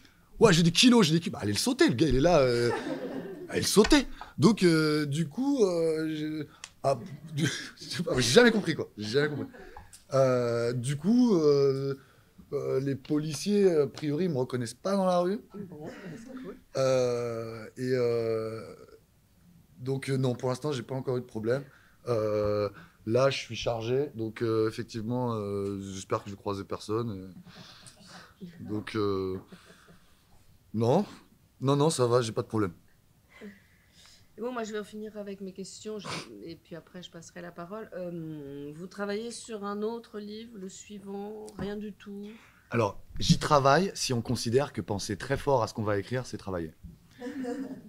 Moi, je considère que c'est travailler. Je parle d'incubation. Voilà. Il y avait un truc de Jean-Philippe Toussaint qui parlait à un moment donné, il fait la planche dans la mer, et il te parle de l'eau, du sel, du corps et tout, puis il termine en disant qu'il a bien travaillé, quoi. Je suis en totale adéquation avec ça. Et effectivement, ouais, il y a des choses comme ça qui, à force d'incubation, et puis quelque chose qui reste longtemps dans la tête, c'est toujours révélateur. Par exemple, j'ai pas de carnet. Je note quand j'ai une phrase. Une phrase, faut la noter. Une phrase, on la perd. On la perd. Une idée, si on la perd, c'est que on n'y n'est peut-être pas tant que ça. Une bonne idée, on la garde, quoi. On l'aura toujours. Il n'y a pas besoin de la noter. Une phrase, par contre, c'est fugace, ça. C'est ça. Ça vous arrive à un moment. Et puis, je sais pas, un mec qui te parle. Ouais, non, et puis, oh putain, c'était quoi déjà? Et ça, c'est horrible. Ça, c'est des petites morts, quoi. Ça, c'est. Et non, alors, ouais, voilà, j'ai premier jeté une centaine de pages, qui en deviendront 5, 6, j'espère. De la matière à exploiter, quoi. Mais voilà, moi, je suis sur des trucs très microscopiques. Dire, je vais écrire un livre. Pour moi, c'est comme dire, je reviens, je vais faire un footing de 500 bornes. Non, non, non. Moi, je suis plutôt le mec qui dit, tiens, je vais courir, tiens, je vais jusqu'au lampadaire, là-bas. J'arrive au lampadaire, je sens que je suis encore chaud. Tiens, bah, y a un arbre là-bas, je vais jusqu'à là-bas, puis jusqu'au stop. Puis moi, je suis fatigué, je rentre chez moi, et puis après, je reprends le lendemain, quoi. Du coup, je suis sur des trucs très microscopiques, quoi. Pour vous dire un peu comment je travaille. Voilà. Là, par exemple, bon, je suis sur un truc de mec qui se décrit dans le miroir. Banal. Le mec qui se décrit dans le miroir. Je sais qu'à un moment donné, on découvrira plus loin dans le texte que ce qu'il a décrit, c'est pas du tout ça, en fait. C'est pas du tout ça, la gueule qu'il a. Bon. Mais finalement, ça veut dire que le moment où il se décrit, la force de ce texte, elle est différée. C'est plus tard, par écho et résonance, mais donc elle a aucune force sur le moment. Bon, alors je me dis, comment je résous ça sans artifice? La dernière fois, je prends une douche d'une bouillance absolue, et quand j'en sors, miroir embué. Et là, je vois que ma silhouette. Et là, d'un coup, je me dis, ok, mais qu'est-ce que ça me raconte, en fait? Qu'est-ce que ça me raconte, ce truc où je veux qu'un mec il soit face au miroir et qu'il en fasse une description qui n'est pas la réalité? Qu'est-ce que ça me raconte? Quelque chose d'une opacité à soi-même. L'opacité, comment elle se fait avec un truc qui se touche, tu vois, qui est sensible, hein? La buée. Ah ouais, ok, je pars là-dessus, ok, tac, ok, donc opacité, la buée, hop, il voit que sa silhouette, il commence. Et puis d'un coup, je me dis, bon, ce qu'il y a, c'est qu'il va y avoir du flux de conscience. Et le flux de conscience, c'est atemporel. En fait, dans la tête, poum, ça. Bon. Mais dans la narration, ça prend de la place. Donc, si je le fais être face à ce miroir et que je ne fais pas exister la buée, parce que je l'ai posée, c'est une chose, mais est-ce que je la fais exister? Bon. Là, au départ, du coup, je suis sur la buée et le mec, il décrit, et puis là, je fais des lignes, des lignes, des lignes. On oublie le miroir. Alors, qu'est-ce que je fais? Eh ben, sèche-cheveux. Et il va passer le sèche-cheveux comme ça. Et en fait, d'abord, eh ben, ça va me permettre de traiter un premier bloc qui sera du haut du crâne jusqu'à le front. Là, et hop, là, plus de conscience, ce que ça lui dit, ce que ça en a. Et hop, on revient au miroir, au fur et à mesure qu'il se désembue. Le fait de désembuer, moi, ça me permet de séquencer. Ça me donne des balises. Comme, par exemple, je m'en suis servi dans un chapitre ici qui s'appelle Savoir-vivre, avec un mec ils font un jeu à boire, et il se retrouve avec une sanction de prendre 24 shots.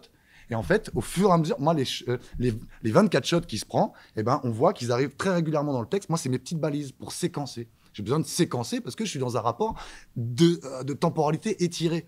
Sauf que forcément, dans le chapitre où c'est la boxe, la sonnerie sonne toutes les 3 minutes. J'avais une première version dans laquelle j'avais quasiment le même nombre de mots entre chaque sonnerie pour que ça dure 3 minutes. Un merdier. Dans la chapitre de la dictée, quand on voit la dictée de X à la fin qui est pleine de fautes, il y a des moments où il a copié et où il n'y a pas de faute. Et si on revient dans le texte, on voit que c'est des moments de décrochage. Le moment où un tel dit ça prend 2 R. Les moments, c'est pile au moment où lui dicte les moments qui permettent à X de copier. Donc voilà, c'est comment je mets des. Ça correspond à un truc qui est parce que je suis dans un présent de narration, temporalité étirée. C'est pour ça. Hein. Je dis pas que c'est une recette à appliquer.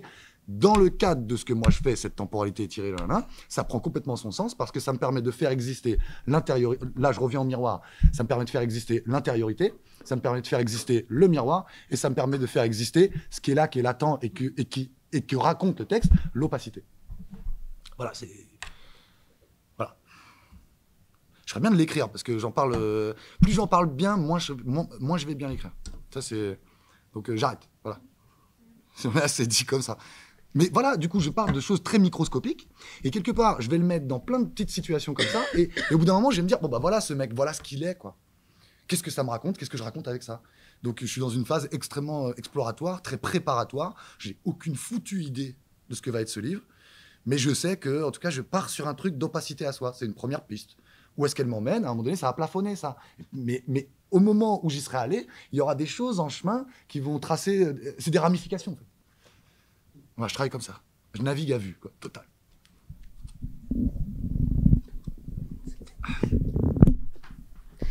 Alors, on va passer aux questions. Qui veut poser une question?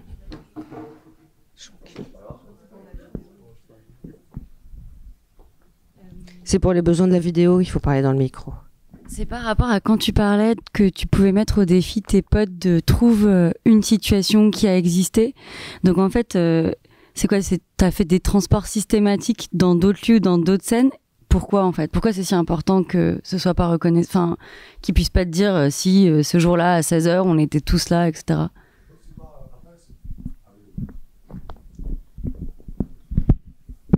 Parce que ce qui m'intéresse, moi, c'est de travailler. Et que ça m'intéresse d'être sur quelque chose que je veux mobiliser et savoir quelle forme je vais lui donner, en fait. Et j'ai le sentiment que je fais pas ce travail si je suis dans la pure chronique d'une existence vécue. Et c'est par la transposition que je peux aussi aller vers une autre intériorité. Si je raconte quelque chose qui s'est passé stricto sensu, je vais y mettre quelque chose de ce que moi, comment je l'ai vécu, de ce que moi, ce que j'en ai pensé, alors que c'est pas moi, ce narrateur. Moi, je dis souvent... Là, quand je dis ça, je parle comme si j'en avais écrit 15. Mais je crois que j'ai juste bien compris ce que je fais. J'aime me mettre dans la peau de quelqu'un, parce que je pars sur ça pour le prochain aussi, me mettre dans la peau de quelqu'un que je veux surtout pas être, mais que je comprends. Donc, j'ai besoin d'un truc de distanciation. Et cette distanciation-là, si je commence à mobiliser des choses vécues très personnelles, très intimes, il va y avoir une confusion à un moment donné. Donc, j'ai besoin de transposer pour rester dans cette altérité du point de vue de l'intériorité. C'est très important pour moi. Mais après, ça prend des... Enfin, je veux dire, mon père joue au foot et je suis déjà allé le voir. Sauf que ça m'est arrivé de me dire, j'aimerais bien y aller et prendre ses stats et nombre de ballons touchés. Bah, je l'ai jamais fait. Bah, Jonas le fait. Peut-être qu'on écrit pour se rattraper des trucs qu'on n'ose pas ou qu'on n'a pas l'audace ou qu'on n'a pas la flemme. Enfin, des choses qu'on fait pas dans la vie. Voilà, peut-être. Je sais pas. Mais il y a des choses comme ça que juste j'ai attrapé, quoi. Et que j'ai dit, bah, je vais le mettre là. Donc, après, j'ai déjà fait du jardinage. J'ai déjà fumé des gros pétards, j'ai déjà joué aux cartes, j'ai déjà eu des relations sexuelles, j'ai déjà allé à des soirées, j'ai déjà... Et alors, j'ai boxé énormément. Et c'est vrai que du coup, je suis sur un rapport à ce qui se passe dans la boxe, de quelque chose de très... Quand je faisais le master, on m'a dit, ah, tu t'écris sur la boxe, tu ferais bien de lire ça, vas-y, lis ça. Et puis je lisais ça. Et puis je me rendais compte que je lisais plein de trucs où en fait c'est des mecs qui n'ont pas pratiqué la boxe et qui... Enfin, c'est pas toujours le cas, j'ai lu des trucs super, mais j'ai lu des trucs où les mecs n'ont pas pratiqué la boxe et finalement ils vous parlent du boxeur à travers ce qu'il a de complètement magifier le surhomme. Alors que moi j'ai vite compris que je voulais montrer à quel point on n'est jamais autant rien qu'un homme qu'entre quatre cornes et la fragilité que ça révèle, et d'autant plus avec Jonas. Et moi, pour l'avoir pratiqué, je voulais vraiment revenir à des choses de l'ordre de la sensation. Et des coups comme il en prend dans le ring, j'en ai pris. Des coups comme il en met dans le ring, j'en ai mis. Parce que je sais ce que c'est que quand on braille pas et que tu rencontres un impact, là, tu rencontres une résistance. Et tout, boum, t'entends un craquement même des fois. Je sais ce que c'est. Et je sais ce que c'est qu'être persuadé que là, je vais pas le prendre. Et que putain, il arrive à le rentrer là, dans la cheminée, comme on dit là. Boum, avec la tête qui part. Et je sais ce que ça fait, ça. Eh ben, non, je vais pas aller lire je sais pas quoi, je sais pas qui. Je connais, je le mets. Et alors peut-être qu'il y a des coups qu'il prend que je les raconte comme je les ai pris, je sais plus. Parce que bon, à un moment, il y a des variétés de combinaisons, mais à un moment donné, un coup dans la gueule, c'est un coup dans la gueule, quoi. Hein. Donc voilà. Hein. Et puis à un moment donné, je fais un truc, c'est presque en slow-mo, je l'ai écrit. Alors tu l'as pas lu. J'allais te spoiler là. Bref, il y a un truc avec le slow-mo sur le gant qui s'approche et tout. Ça, c'est ouais, c'est vécu. Mais c'est vécu pas ça, ce coup-là. C'est quelque chose qui y ressemble que là, je mobilise pour le mettre là. Voilà. En tout cas, toujours de la transposition, de la projection. Enfin, moi, je parlais toujours de projection. Céline parle de transposition. C'est peut-être que de la sémantique, tout ça, mais je pense que ça parle à peu près de la même chose. Voilà. Ça répond à ta question, c'est cool. Ouais, ok.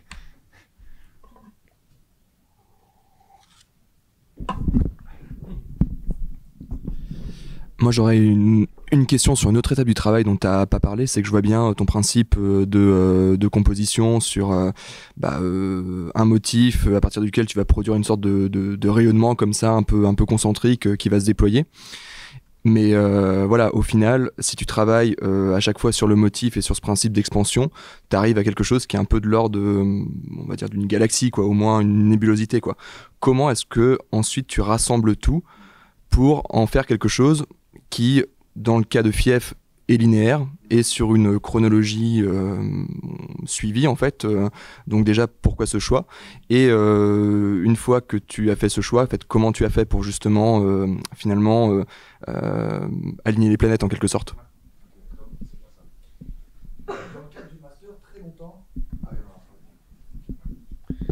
Pendant un bon moment, mon texte, c'était avant tout une addition de textes, plus que un roman en train de s'écrire. Vincent Message parlait d'une juxtaposition de tableaux. Et ça me parlait. En plus, j'ai des espèces de postures derrière où je dis que je me considère bien plus comme un producteur d'écriture que comme un raconteur d'histoire. Bon, c'est peut-être une posture pour dire pourquoi mon livre n'est pas pitchable et que le prochain n'est pas parti pour l'être non plus. Parce qu'effectivement, quand bien même à un moment donné... donc voilà, j'étais sur cette addition de textes. Et finalement, comment j'ai fait le choix d'essayer de revenir pour en faire un roman, c'est qu'il y avait une unité qui se dégageait, c'était la voix de Jonas. En fin de compte, la voix de Jonas, il y avait une unité telle qui se dégageait que je me disais, voilà, on reste dans un univers qui est quand même fermé sur lui-même et qui... mon livre s'appelait Aquarium avant, et je me disais, c'est plein de petits aquariums qui en forment un grand, et finalement, elle est là, l'unité. Alors après, du coup, il y a ce truc de... Alors que c'est quoi le pitch, quoi? Et c'est quoi le fil narratif tendu? Finalement, mon livre, s'il y a un truc qui traverse, c'est la revanche contre Karbashi. Mais est-ce qu'on peut dire que ce livre, c'est l'histoire d'un boxeur qui a une revanche contre un certain Karbashi? C'est difficile quand même. Tu le vends comme ça à une personne et il va te dire, attends, non, quoi. Donc, le fait est que de ce truc un peu nébuleux, qui avait beaucoup de mal à être un roman, il en est sorti un roman qui, pour autant, n'est pas non plus sur des questions de fil narratif tendu, d'intrigue, de schéma narratif tendu vers la résolution, par exemple. Un personnage qui a une situation donnée, un parcours, une trajectoire, qui va vers la résolution ou non. Ça y ressemble un peu, parce que je rajoute le ou non, mais le fait est que c'est quand même très flottant, très nébuleux, et quelque part, moi, ça me va, parce que j'ai un peu cette vision de l'existence dans laquelle elle n'est pas scénarisée, l'existence, quoi. Il t'arrive un peu tout en même temps, et puis d'un coup, ça se tamise un peu, pendant que ça vient prendre plus... Et puis hop, et puis là, ça se rend compte. Et donc, je voulais retranscrire quelque chose, voilà, d'une vie dans laquelle voilà, on n'est pas dans un film, c'est pas scénarisé, c'est pas... Et ça me permettait d'être voilà, sur une esthétique un peu flottante qui servait mon propos. Et après, des gens me disent non, c'est pas un roman. Hein. Bon, bah, d'accord. Pourquoi pas? Mais ouais, du coup, je réponds à la question là. Ouais, c'est cool. Okay. Parce que oui, juste, ouais, par exemple, dans le premier chapitre, Jonas arrive chez X avec un œil comme ça. Bah, c'était pas le cas avant. Parce que je savais pas, moi, qu'il avait fait un combat de boxe avant. Donc d'un coup, dans le deuxième chapitre, il fait de la boxe. Ah tiens, vas-y, je dis qu'il a perdu 2 semaines avant. Voilà, et puis un jour, je suis revenu dans le premier en disant, bon, bah, je vais le mettre là. Je vais le mettre là parce que... Et il y a tout un truc de résonance. Alors moi, je reviens. On va dire, j'avance, je reviens. Puis je avance, puis je reviens. Et puis à un moment donné, je vais même pas jusqu'uoù j'étais allé, j'y reviens déjà. Et voilà, ce texte, il a eu bien entre 15 et 20 états avant d'être celui-ci. Et il y a pas longtemps, quelqu'un m'a envoyé un texte d'une centaine de pages. Je suis arrivé à la page 30, j'avais le sentiment que j'en avais lu assez. Je lui ai fait un PDF, tac, tac, tac. Je lui parle d'une narration qui s'auto-commente, qui se regarde un peu écrire. Bref, c'est insupportable. Et voilà. En fait, c'est cool que je ne suis pas en suivi de projet avec vous, je vous avoue. Mais, non, ça serait super. Enfin, je dis pas pour vous, pour moi. J'aimerais bien, en fait, faire une résidence et venir, en fait, être en résidence. Comme Maëlys de Kerangal à l'époque. Bon, j'ai pas son level, quoi. Pourquoi je fais des digressions? Je me perds après. Ou en fait, du coup, là, le mec, il me dit, oui, mais c'est dommage que tu sois arrêté à la page 30, parce que après, c'est là que je commence à être plus à l'aise et c'est mieux, tu vas voir. Donc toi, tu m'envoies un brouillon. Tu m'envoies un truc où je dis, écoute, il y a un moment où... moi, c'est un peu ce que je fais. Moi, c'est comme si j'entrais dans un temple, je sais pas pourquoi, tu vois. Et puis, quand j'arrive au centre, j'y trouve une sorte de trésor, et là, ça me fait comprendre pourquoi je suis entré. Bon, bah, qu'est-ce que je fais? Je reviens et j'efface mes traces. Et quelque part, eh ben, venir mettre ici, tac, parce que au regard que plus tard, moi je m'attendais pas à il se passe ça, bah, je viens rééquilibrer, remettre de la cohérence en fait, et c'est ma manière d'effacer les traces du travail précédent pour qu'à chaque fois, eh ben, y ait chaque nouvelle chose nourrisse ce qui existe déjà. En tout cas, il faut être ouvert à l'idée que ce qu'on ajoute puisse venir foutre la merde. Parce qu'au départ, on se dit, oh non, ça fout la merde. Mais si ça apporte quelque chose ici, il faut que ce soit préparé à un endroit du texte. Sauf si c'est un twist total. Mais s'il y a quelque chose à faire pour qu'au moment où il arrive, bah, ça fasse écho, ça fasse résonance, bah, je pense qu'il faut le faire. Et donc là, bah, c'était ce genre de choses que j'ai pu faire, quoi. Voilà. Ouais.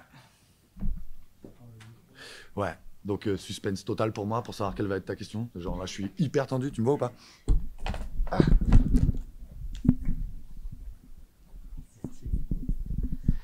Oui, donc si ton texte il a eu 15 ou 20 versions, à quel moment tu décides qu'il est fini du coup? Alors, j'ai cité Olivia qui dit on arrête quand on n'en peut plus. Alors, en vérité, là, moi, il y a des trucs que j'aimerais bien changer, tu vois. J'ai une répétition, page 66, j'ai déjà fait savoir, mais visiblement, s'il n'y a que quand le poche sortira en octobre que je pourrais enfin ne plus voir cette fucking répétition, que je sais pas comment, du résidu de flux peut-être, je sais pas. Donc sur la forme, sur un mot plutôt qu'un autre, ça, c'est infini. Ça, c'est infini.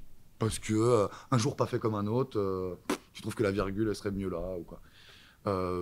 Ces choses très détaillées, très de l'ordre du détail, oui, en fait, tu pourras toujours aller toucher. Donc, après, il y a les choses plus de l'ordre, bah, vraiment du scénario ou un endroit. Je vais te dire un exemple. Une des dernières choses que j'ai changées, et j'ai bien fait, c'est. Tu l'as lu?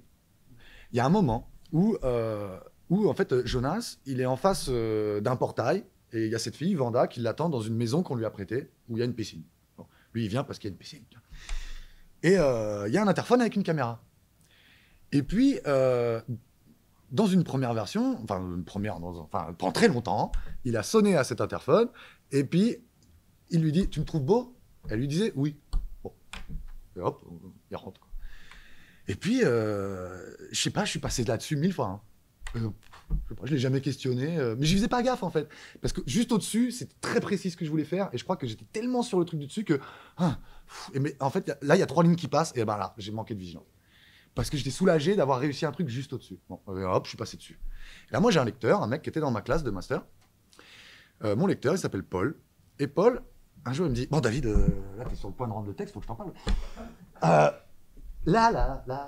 Parce que mon lecteur, c'est le genre de mec, même en suivi de projet, j'avais un texte, j'avais écrit depuis 2 mois. La veille au soir, je mets 5 lignes. Tu sais, genre, le mec était quand même de me dire « Les 5 lignes, là, tu les as faites après, hein. Tu les as pas lues, celle-là. » Bon, le mec, trop fort. Bon.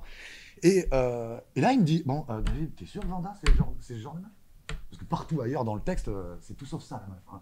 Genre, ouais, je te donne ce que tu veux, tu vois. Genre, non. Et il me dit « T'es sûr que c'est... » Et moi, d'un coup, je suis là, genre « Oh putain !» Oh bah non. Et hop, je le change, et puis finalement, elle lui dit « Bah non, t'es déformé par la caméra. » Et ces petites choses-là, qui sont... Là, c'est pas un mot plutôt qu'un autre. C'est pas une virgule. C'est pas ça. Et c'est pas non plus un twist scénaristique. Hein. C'est quelque part entre les deux. C'est quelque chose de ce qui traverse le texte et qui en fait l'ambiance dans laquelle... Et puis cette relation entre les deux. Donc c'est très important en vérité. C'est tout petit là, ça a l'air microscopique. C'est très important.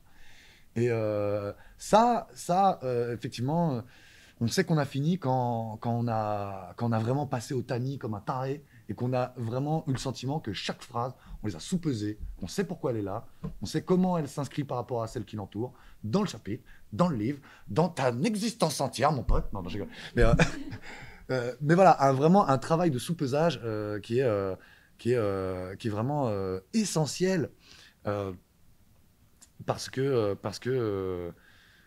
Après, on pourrait s'en vouloir quand même. Et puis donc, je sais pas s'il y a une réponse à quand est-ce qu'on a fini. Il y a un moment, en tout cas, où vraiment, si on a le sentiment qu'on a tout examiné et qu'on a été très rigoureux, très discipliné dans ce travail, on considère que le texte, ce qu'il raconte, on veut bien qu'il le raconte.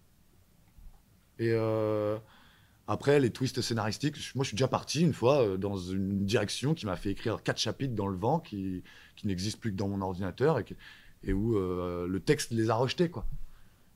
Mais là, c'est vraiment scénaristique, c'est tu fais vraiment partir l'histoire complètement ailleurs et tout. Et là, il y a un moment où c'est en continuant que tu comprends qu'il y a un truc qui merde en amont, en fait. Mais ouais, je dirais que c'est cet ordre-là. Après, voilà, hein. Ça se trouve, dans 10 piges, je serai là, genre, putain, quelle merde ce livre.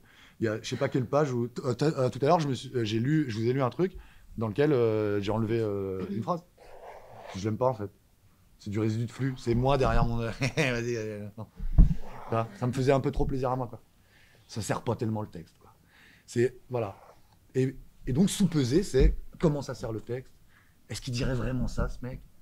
Est-ce que ce personnage-là, il interagirait comme ça? Si oui, pourquoi? Est-ce qu'ailleurs, on retrouve quelque chose qui fait écho à ça? Le fait est que sur ce truc, Vanda qui lui dit oui, t'es beau. Non, nulle part ailleurs, tu retrouves un truc qui ressemble. Donc, et si ça devait susciter une exception, bah, il faudrait quand même le mettre un peu plus en avant que juste un truc très anecdotique, quoi. Parce qu'il y a quand même mentionné et raconté. Il y a des choses que parfois on ne fait que mentionner. Et c'est pas toujours... En mentionnant, on raconte pas grand-chose. En tout cas, on ne fait pas passer grand-chose. Voilà. Tiens, check le mic. Tiens, fais passer le microphone. Merci. Quand tu parles des déchets, donc j'ai compris la partie tu dégages ce qui commente le texte, ce qui est en trop et ce qui fait un peu du métatexte un peu lourd. Pas que ça. Alors justement, mon autre question, c'est quand tu dis par exemple sur 100 pages, il y en a 5, t'écris très vite, t'écris énormément, t'écris très facilement. Parce que moi par exemple, c'est synonyme d'angoisse l'idée d'écrire 100 pages et d'en jeter 95. Dans l'absolu, ouais, bah ouais. Facilement des premiers jets, ouais. Par contre, après, c'est là que le travail commence, quoi. Je vois ça comme de la matière à exploiter. Ouais, c'est flippant. Mais après, moi, je dis pas. Enfin, c'est pas une recette, hein. C'est pas inspire-toi de ça et peut-être que tu vas trouver quelque chose, hein. Moi, c'est vrai que mon rapport, il est que j'ai besoin de vraiment jeter un maximum pour examiner complètement l'univers, la scène, les personnages présents. Parce que j'ai l'impression même que ce que j'ai éliminé va être réinsufflé quelque part, en fait. Je pratique la fusion, la transformation, la couture. Parce que qui dit coupure, dit couture.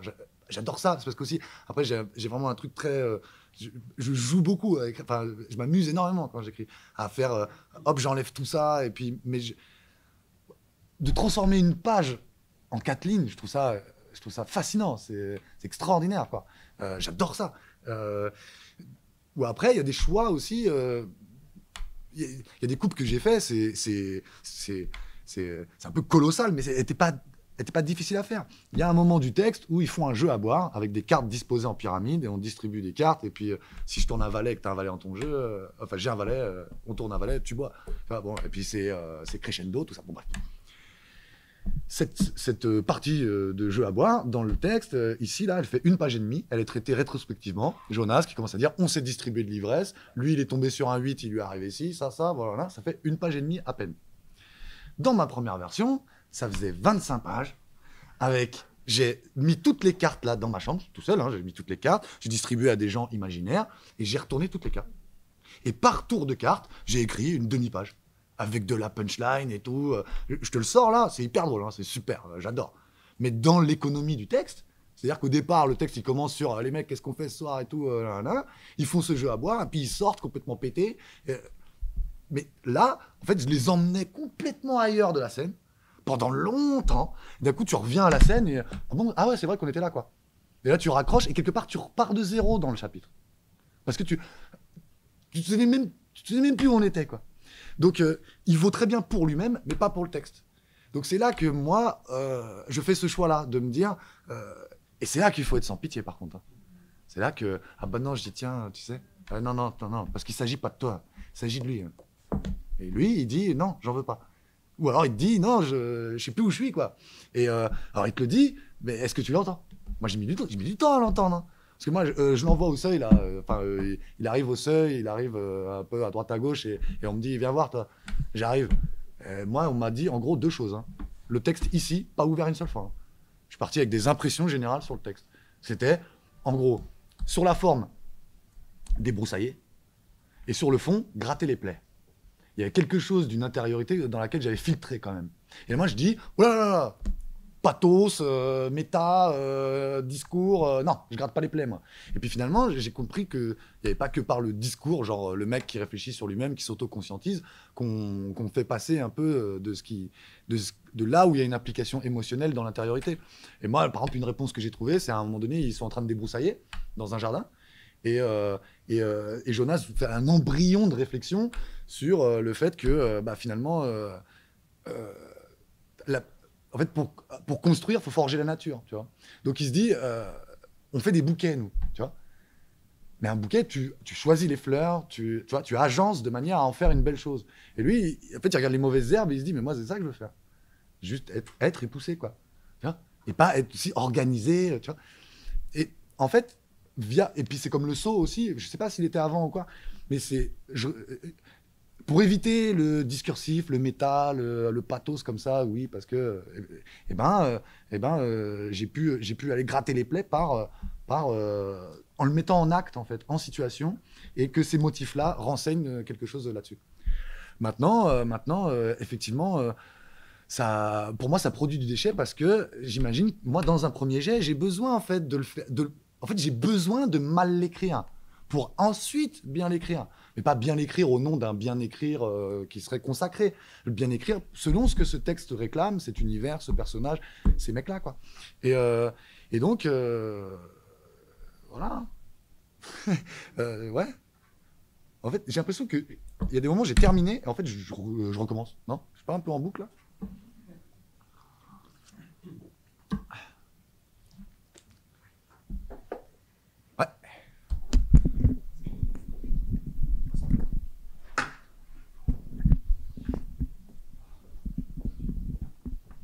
Merci. Je voulais pas être indiscret, mais quand je suis venu vous parler de traduction de ton texte en espagnol et en allemand, c'est quoi ton rapport à ces versions traduites? Est-ce que tu vas travailler de près avec les traducteurs Pas avec l'allemand.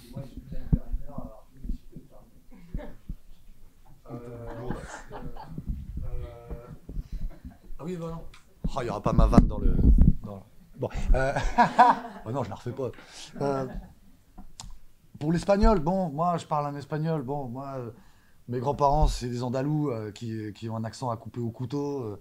Donc, j'ai un peu de ça. J'ai beaucoup voyagé en Amérique latine. J'ai une scansion de péruvien avec un argot de guatémaltèque et une petite pointe d'accent français et des tics andalous. Enfin, c'est un merdier. Donc, je pense que je vais discuter avec le traducteur. Il paraît que c'est une sommité, le mec, là. Si c'est une sommité, c'est que ça fait longtemps qu'il bosse, donc il est pas tout jeune, donc wesh ma gueule, je sais pas si ça lui parle. Donc voilà. Après, j'imagine, bien entendu, on sera sur une traduction non pas littérale, enfin c'est jamais le cas de toute façon, mais là pour tout ce langage-là, c'est de l'équivalence, faut aller chercher de l'équivalence. Moi, je la maîtrise pas, cette équivalence. J'ai pas la jerga, tu vois, le slang espagnol, castillan. J'ai des trucs de guatémaltèque, mais le guatémaltèque par rapport à l'espagnol, c'est un peu québécois-français, tu sais, genre je te gorge une pièce que, tu vois, genre, tu sais, c'est un peu, t'as des trucs un peu désuets comme ça, tu vois. Du coup, je vais regarder ça, on va discuter, mais j'ai le sentiment que c'est plutôt quelque chose dans quoi je vais plutôt apprendre. C'est moi qui vais apprendre. Et puis après, bosser les mecs, hein, c'est bon, hein, moi j'ai fait ma part, quoi. J'ai écrit le texte. Maintenant, après, voilà, j'ai toujours ce truc. Je lis pas beaucoup de romanciers étrangers, très peu, parce que j'ai ce truc de il a pas écrit ça, le mec. Bon. Donc, voilà. À quel point je considérerais que c'est mon texte que j'ai sous les yeux quand je l'aurai sous une autre langue, je sais pas encore. Mais il y aura forcément une forme d'étrangeté. Mais derrière, c'est bien. Moi, toute ma famille en Espagne, et ils sont très fiers que j'ai sorti un livre. Le seront-ils toujours une fois qu'ils l'auront lu? Eh ben, maintenant, on va pouvoir le savoir. Voilà, là, on va pouvoir le savoir. Quoi. Ça va être marrant, ça. Bon, bah, je vous propose de continuer la discussion de façon un peu plus formelle, informelle, si ça vous va. Merci en tout cas à toutes et à tous d'être là. Merci à David Lopez d'avoir été parmi nous. Merci à vous.